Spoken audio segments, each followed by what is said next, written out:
Assalamualaikum warahmatullahi wabarakatuh. Pada video kali ini kita akan menjelaskan mengenai hubungan bencana pemanasan global dengan termodinamika. Nah, untuk itu pertama-tama kita akan melihat dulu mengenai pemanasan global.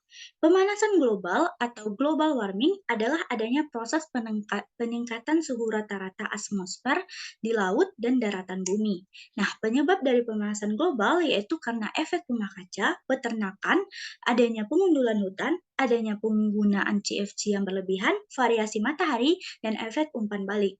Nah, dampak dari pemanasan global tersebut yaitu iklim mulai tidak stabil, peningkatan permukaan laut, suhu global cenderung meningkat, gangguan ekologis, dan dampak sosial dan politik.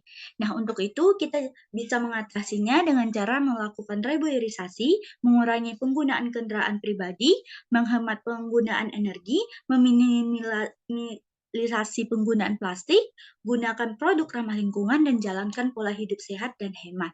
Nah, selanjutnya kita akan melihat mengenai hukum termodinamika. Hukum termodinamika adalah cabang ilmu fisika yang mempelajari mengenai hukum-hukum tentang hubungan kalor dan usaha. Nah, termodinamika sendiri berasal dari dua kata, yaitu termos yang artinya panas dan dinamik yang artinya perubahan. Nah, hukum termodinamika itu ada tiga.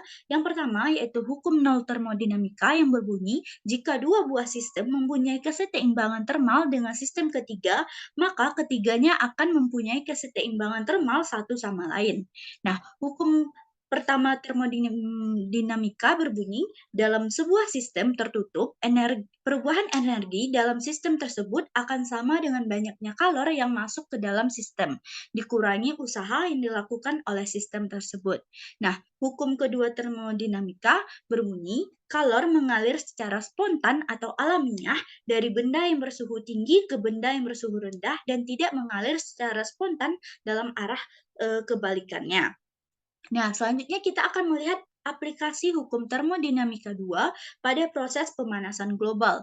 Nah, dari hukum termodinamika 2 tadi, dapat kita lihat bahwa jika benda panas kita letakkan berdekatan atau berhimpit dengan benda dingin, maka tidak mungkin benda panas akan menjadi lebih panas dan benda dingin menjadi lebih dingin. Akan tetapi yang terjadi secara alamiah yaitu panas akan mengalir ke benda yang dingin. Contohnya seperti gambar berikut, yaitu di mana bola besi panas dimasukkan ke dalam air dingin, sehingga panas dari bola besi akan berpindah ke air dingin. Nah, untuk pengaplikasian hukum termodinamika 2, kita analogikan dengan proses menjadi hangatnya tubuh manusia ketika menggunakan selimut. Nah, manusia sebagai bumi, selimut sebagai lapisan gas rumah kaca yang berada di atmosfer bumi.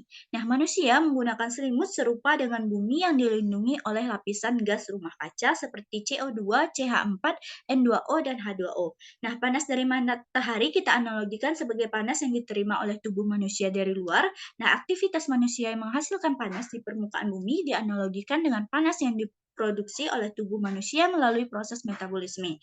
Nah, di saat permukaan kulit kita terasa dingin, kita akan menggunakan selimut. Proses metabolisme tubuh menghasilkan panas yang dikeluarkan ke lingkungan. Nah, kemudian selimut tersebut menahan sebagian panas untuk tetap ada di permukaan kulit dan berdasarkan hukum termodinamika 2, aliran panas tersebut akan menaikkan suhu permukaan kulit kita sehingga membuat kita merasa lebih hangat. Nah, begitu juga dengan pemanasan yang terjadi pada bumi, panas yang diterima baik secara alami dari sinar matahari maupun secara buatan melalui aktivitas manusia, sebagian energinya tidak dapat dilepaskan ke angkasa dan tertahan oleh gas-gas emisi di permukaan bumi. Nah, berdasarkan hukum termodinamika 2, aliran panas tersebut menyebabkan suhu di permukaan bumi menjadi naik dan proses terus-menerus selama bertahun-tahun secara umum mengubah iklim di bumi sehingga bisa mencairkan es di kutub utara dan selatan dan menaikkan permukaan laut dan berbagai bentuk perubahan iklim global lainnya.